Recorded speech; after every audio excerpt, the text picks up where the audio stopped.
요한일서 2장 18절에서 20절의 말씀입니다. 제가 읽겠습니다. 어린이 여러분, 지금은 마지막 때입니다. 여러분이 그리스도의 적대자가 올 것이라는 말을 들은 것과 같이 지금 그리스도의 적대자가 많이 생겼습니다. 그래서 우리는 지금이 마지막 때임을 압니다. 그들이 우리에게서 갔지만 그들은 우리에게 속한 자들이 아니었습니다. 그들이 우리에게 속한 자들이었더라면 그들은 우리와 함께 그대로 남아 있었을 것입니다. 그러나 결국에는 그들은 모두 우리에게 속한 자들이 아니라는 사실이 드러나게 되었습니다. 여러분은 거룩하신 분에게서 기름 부으심을 받아 모든 것을 알고 있습니다. 아멘.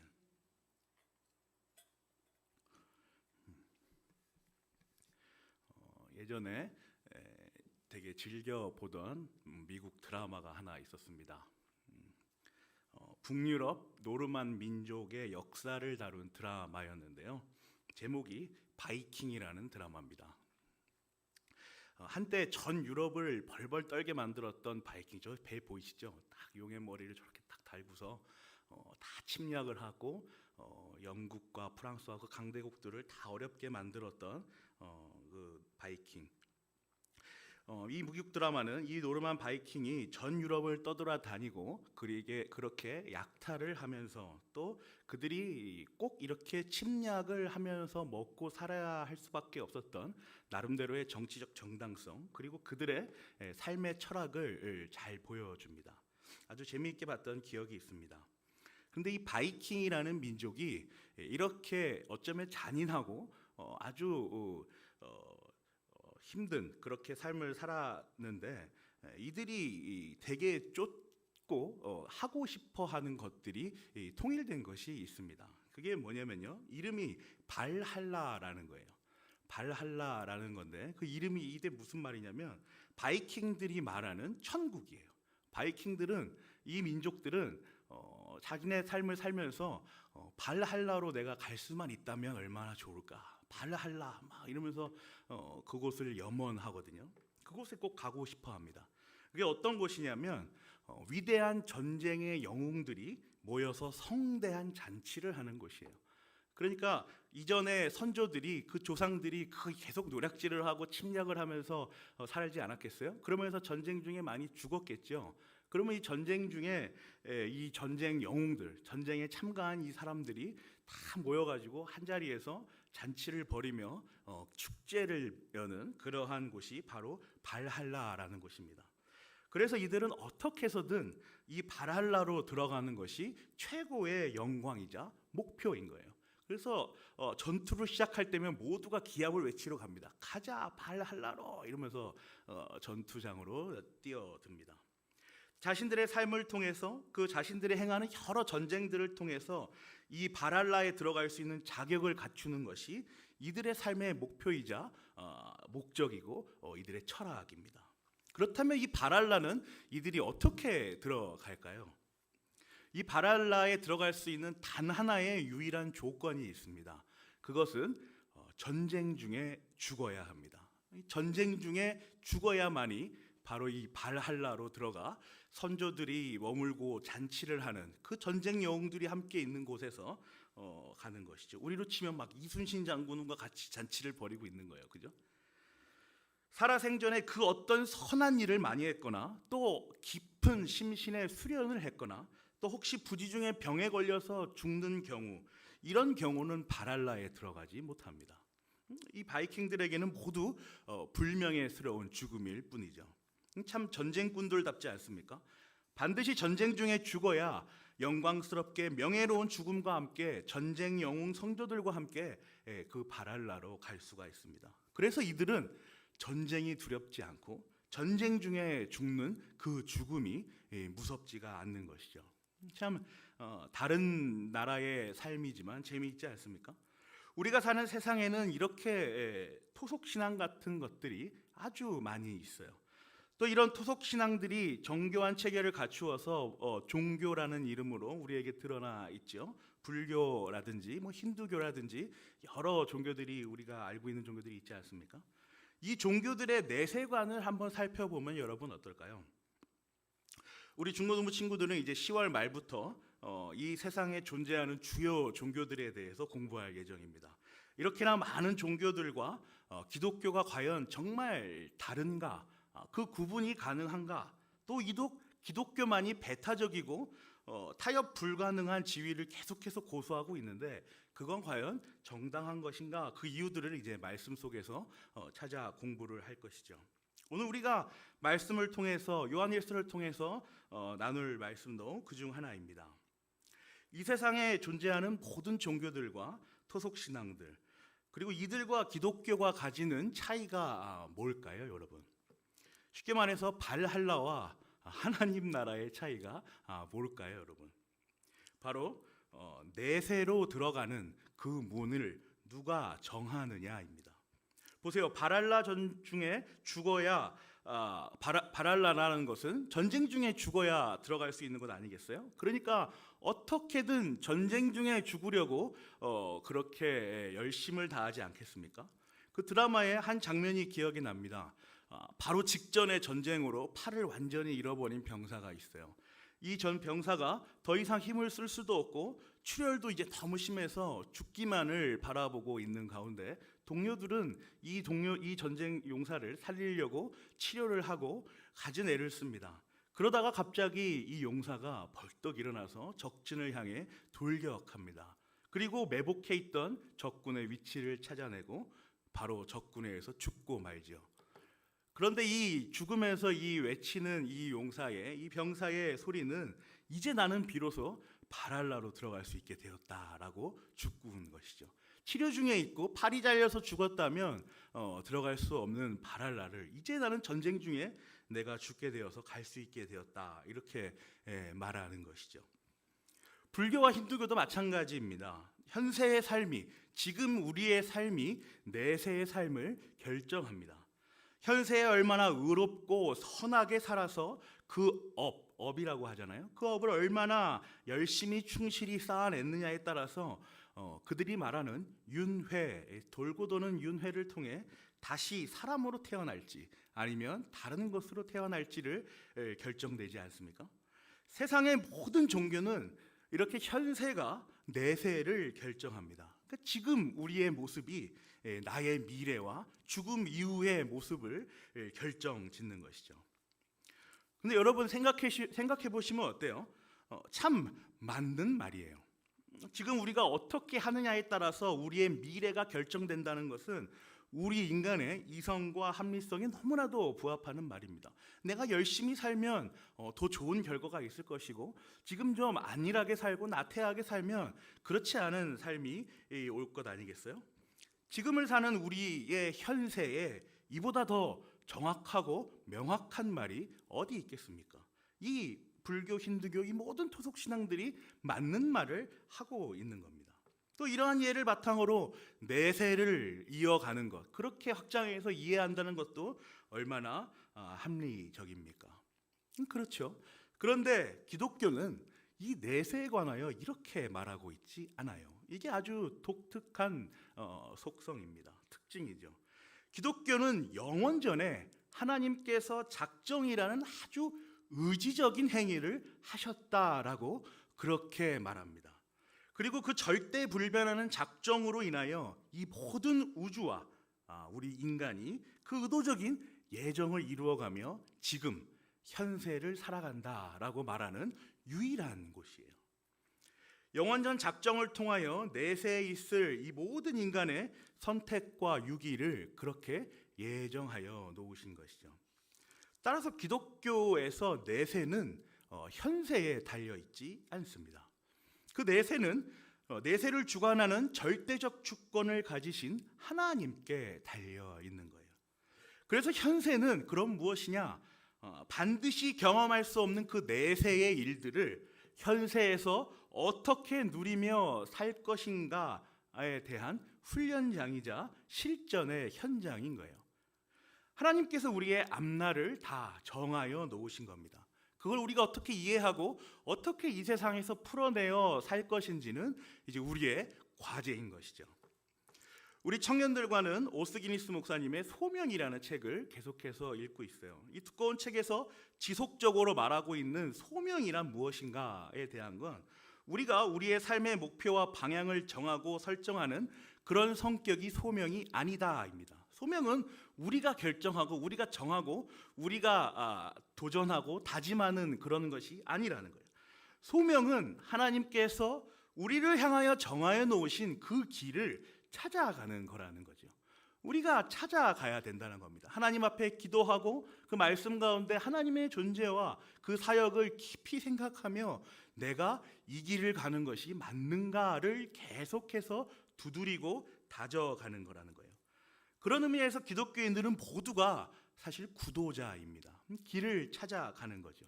그런데 이 길은 캄캄하고 황량한 어둠의 길을 가는 것이 아니라 견고하게 정하여진 그 빛의 길을 가는 거예요.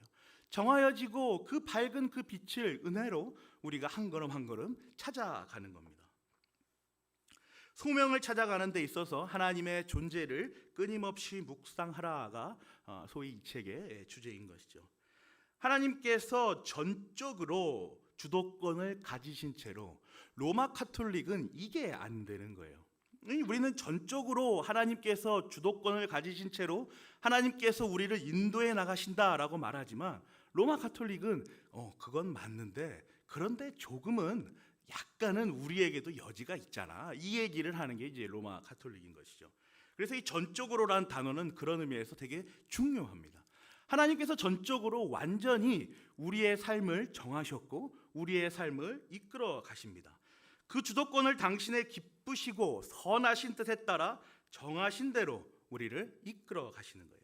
이것이 바로 기독교가 가지는 아주 독특하고 어쩌면 우리의 이성과 합리로서는 우리의 상식으로서는 받아들이기 어려운 그렇게 이해하기 힘든 우리가 흔히 말하는 은혜라는 것입니다. 은혜 때문에 은혜로 우리는 그렇게 하나님께서 정하여 놓으신 길들을 하나하나 가는 것이죠.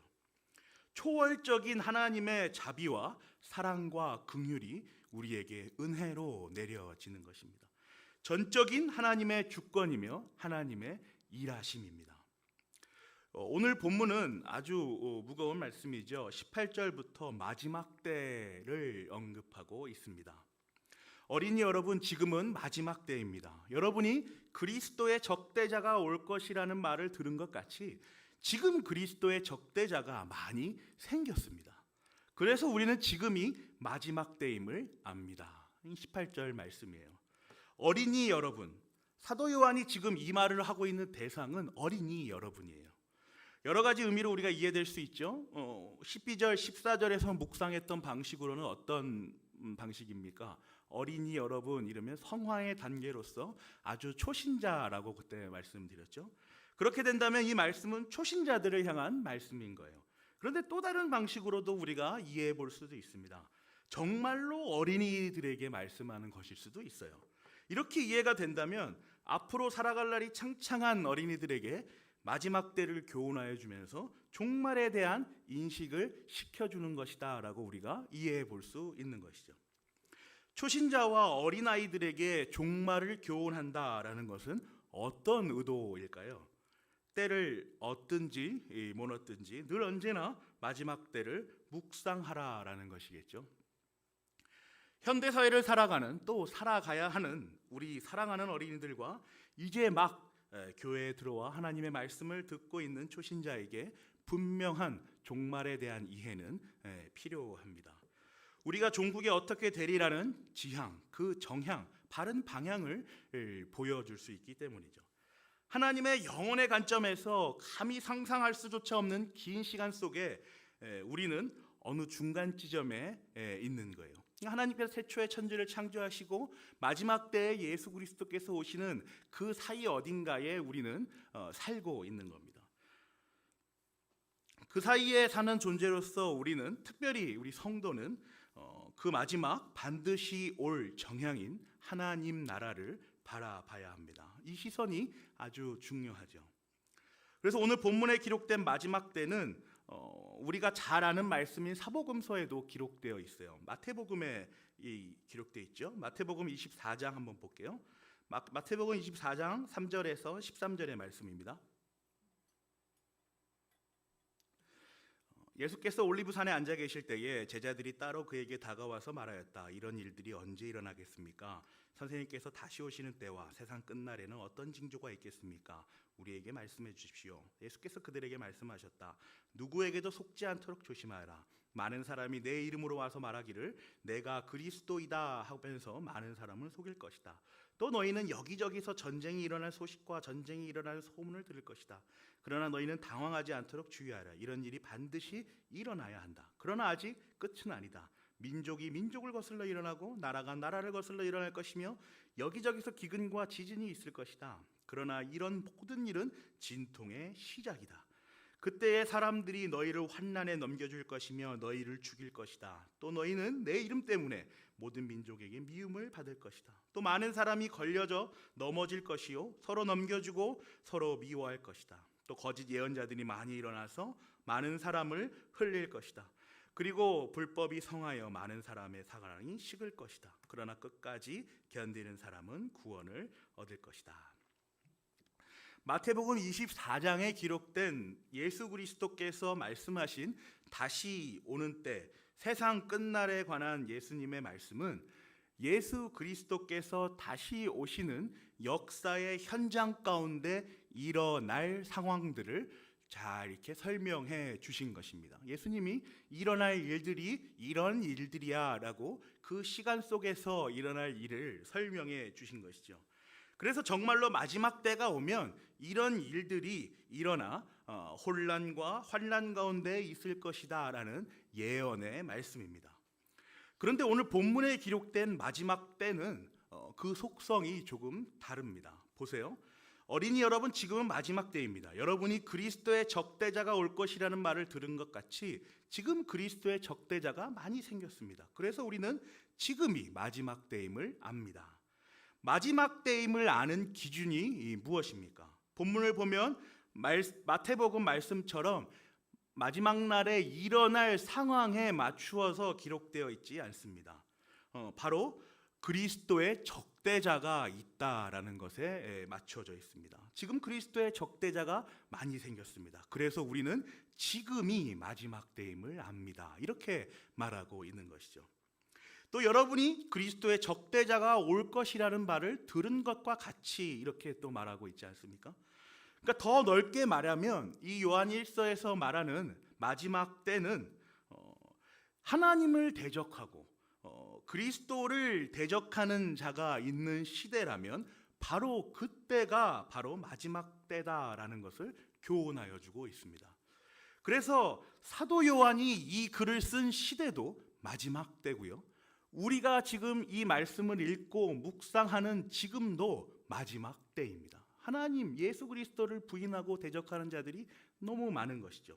더 나아가면요, 아브라함이 겪었던 소돔과 고모라가 있었던 그 시절도 마지막 때이고, 또 모세가 겪었던 출애굽 당시 애굽 왕 바로와 대면했던 그 사건도 바로 마지막 때입니다. 하나님께서 창조하신 온 우주가 시작되었을 때 모든 것을 아시고 경륜해 나가시는 전지전능하신 하나님께서 태초에 천지를 창조하시고 얼마 지나지 않아 이 마지막 날은 나타났습니다. 어떻게 나타났죠? 아담과 하와가 뱀의 꾀임에 넘어가 선악과 먹지 말라 한 그 열매를 따먹고 말았죠. 오늘 본문에 기록된 그리스도의 적대자는 여기까지 확장되는 언제나 현재적이고 지금 이 순간에도 있는 마지막 때입니다. 그러므로 우리는 언제나 늘 마지막 때를 사는 것이죠.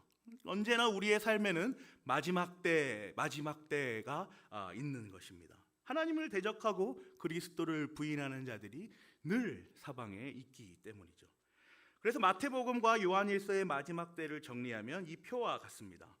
마태복음에 기록된 마지막 때는 그리스도께서 다시 오시는 역사의 현장 가운데 일어날 마지막 때의 모습이고 그 상황이고, 요한일서의 마지막 때는 그리스도의 적대자가 있는 늘 언제나 있어 왔던 원리로서의 마지막 때입니다. 이어서 19절을 보죠. 그들이 우리에게서 갔지만 그들은 우리에게 속한 자들이 아니었습니다. 그들이 우리에게 속한 자들이었더라면 그들은 우리와 함께 그대로 남아 있었을 것입니다. 그러나 결국에는 그들은 모두 우리에게 속한 자들이 아니라는 사실이 드러나게 되었습니다. 그들이 하나님의 적대자들, 그리스도의 적대자들이 우리로부터 분리가 되기 시작합니다. 시간이 지남에 따라 하나님의 은혜와 자비와 긍휼이 실행됨에 따라 우리 곁에서 우리를 맴돌며 끊임없이 우리를 미혹하며 얘기하는 그 자들이 우리로부터 멀어집니다. 우리는 순간 아주 일시적으로는 그들과 함께 공동체로서 있을 수는 있지만 예수 그리스도와의 연합으로 그 견고한 연합 덕분에 영원히 그들과 함께 있지는 않는 것이죠. 그들이 분리되어서 떨어지는 겁니다. 예수 그리스도와의 참된 연합을 경험하지 못한 그들이 예수 그리스도와 참된 연합인 우리를 보고 내가 있을 곳이 아니구나라고 떨어져 나가는 것이죠. 그들에게 더 이상 미혹되거나 끌려다니지 않고 그들이 때가 되어 떨어져 나가는 것입니다. 놀라운 것은 이것이 바로 우리에게는 하나님의 사랑과 은혜 때문이라는 것입니다. 그들이 만약 우리와 같은 성도였다면 그들은 영원히 우리와 함께 남아 있었을 것입니다. 원어분을 보면 의심할 여지라는 부사가 들어 있습니다. 성경은 그들이 여심할 여지 없이 반드시 우리와 함께 지속되었을 것이다 라고 그렇게 말씀을 기록하고 있습니다. 그들이 영원전 하나님의 선택을 받은 기쁘신 선택과 그 은혜에 속한 자들이었다면 우리와 함께 영원히 의심할 여지 없이 있었을 거라는 것이죠. 그러나 그들은 선택이 아니라 유기의 작정 안에 있는 자들이었기 때문에 그리스도와 연합된 우리에게서 스스로 떨어져 나가는 것입니다.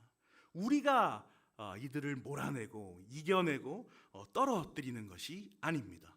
예수 그리스도의 연합으로 또 하나님의 택함의 사랑으로 또 성령 하나님의 끊임없는 일하심으로 그들이 떨어져 나가는 것이죠. 그들이 사라지는 것입니다. 정하여진 내세에 따라 현세의 그 모습을 보이고 있는 것이죠. 그래서 우리는 압니다. 우리는 그들과 같은 자들이 아니었구나. 그리스도께 속한 우리에게 속한 자들이 아니었구나. 이 사실이 명백하게 드러나는 것이죠. 이는 전적으로 그리스도와의 연합 때문입니다. 이 연합 때문에 이 사실이 드러나는 것입니다. 이와 같은 사실은 우리가 스스로 아는 것이 아닙니다. 우리가 떨어뜨려내는 것도 아니죠. 20절 보시면 분명하게 기록되어 있는데요. 여러분은 거룩하신 분에게서 기름 부으심을 받아 모든 것을 알고 있습니다. 이렇게 기록하고 있죠. 거룩하신 분에게서 기름 부으심을 받아 아는 것입니다.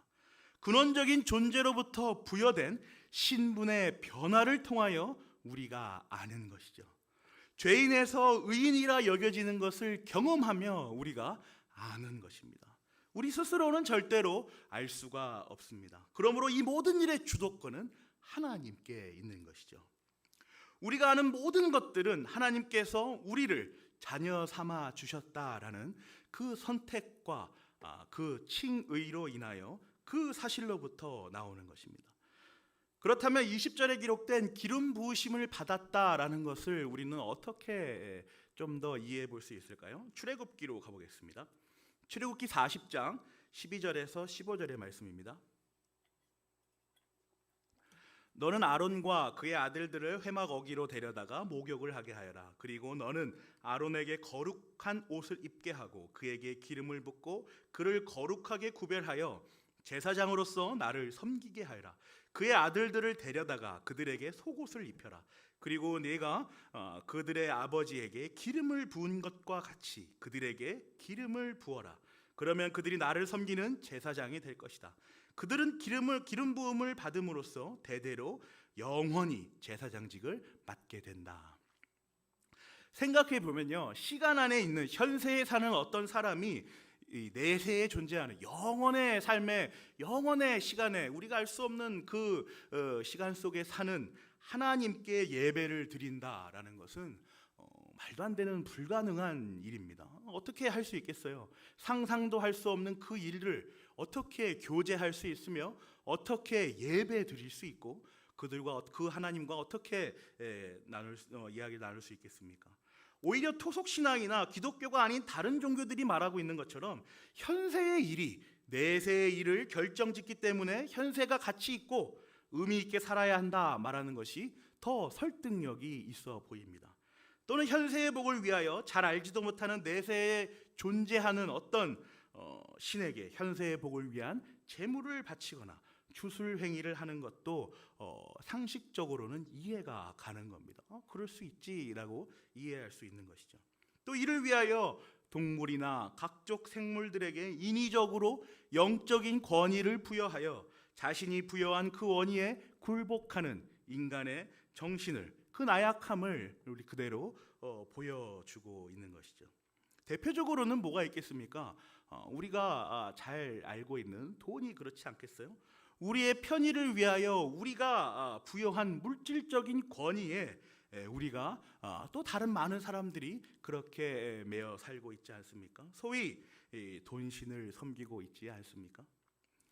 현세와 내세가 소통한다는 것은 이렇게 상상할 수 없는 일입니다. 그런데 우리의 이성과 상식으로는 할 수 없는 이 신비롭고 비밀스러운 일을 기름 부으심이라는 그 사건을 통하여 하나님께서 하십니다. 아론과 그의 아들들에게 말씀하신 것처럼 신이 인간에게 먼저 손을 내밀어 그 기름을 부으시고 소통하시며 그렇게 거룩으로 만들어 가십니다. 그 택함을 받은 자들은 그렇기 때문에 그 거룩으로 참여할 수밖에 없는 것이죠. 저항할 수 없는 은혜 가운데 있는 것입니다. 내가 영원전 너를 택하였고 구원하기로 작정하였다라는, 너는 나의 예정 가운데 이 사실을 알고 지금 너의 삶을 누려라라고 말씀하시는 하나님의 말씀입니다. 사랑하는 고양제일교회 성도 여러분, 우리는 거룩하신 분 하나님으로부터 나오는 그 기름 부음을 받은 성도들입니다. 그렇기 때문에 우리는 다른 사람들과 구별되어 있고 동시에 하나님께 예배할 수 있습니다. 우리가 하나님께 예배 드릴 수 있는 능력을 갖춘 것은 하나님께서 우리에게 손을 내미셔서 기름 부으심이라는 그 사건을 일으키셨기 때문입니다. 그 영적인 기름 부음을 통하여서 우리는 성도라, 구별된 백성이다라는 칭호를 얻게 되었고 하나님께 나와 예배드릴 수 있고 예수 그리스도와 연합되었으며 성령 하나님을 우리 내주 안에 우리 안에 가지고 있을 수 있는 것이죠. 베드로전서 2장 6절 9절 보시겠습니다.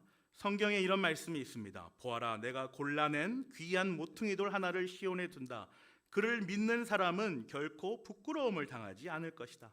그러므로 이 돌은 믿는 사람들인 여러분에게는 귀한 것이지만 믿지 않는 사람들에게는 집 짓는 자들이 버렸으나 모퉁이의 머릿돌이 된 돌이요 또한 걸리는 돌과 넘어지게 하는 바위입니다. 그들이 걸려서 넘어지는 것은 말씀을 순종하지 않기 때문이며 또한 그렇게 되도록 정해 놓으셨기 때문입니다. 그러나 여러분은 택하심을 받은 족속이요 왕과 같은 제사장들이요 거룩한 민족이요 하나님의 소유가 된 백성입니다. 그러므로 여러분을 어둠에서 불러내어 자기의 놀라운 빛 가운데로 인도하신 분의 업적을 여러분이 선포하는 것입니다. 귀한 모퉁이돌 하나, 예수 그리스도를 가리키죠. 그를 믿는 자는 그리스도를 귀한 존재로 여기지만 믿지 않는 자는 그리스도를 그들을 해치고 그들의 삶을 오히려 방해하는 자로 여깁니다. 왜 나를 혼란스럽게 하지? 현세에 집중하고 있는 나를 왜 방해하고 어지럽게 하는 거야? 라는 식으로 예수 그리스도를 이해한단 말이죠. 그런데 8절을 보세요. 그들이 그렇게 하는 것은 그들의 의지 때문입니까? 그렇게 되도록 하나님께서 정해 놓으신 것입니다. 유기하시기로 작정하신 그 유기에 속한 자들이 바로 하나님 예수 그리스도를 그렇게 이해하고 인식한다는 것이죠. 그러나 9절 이하의 우리는 어떻습니까? 영원전 택하심의 작정을 받은 족속이고 기름 부음을 받아 왕과 같이 된 제사장이며 거룩한 구별되어 거룩한 민족이요 하나님께 속한 백성들입니다.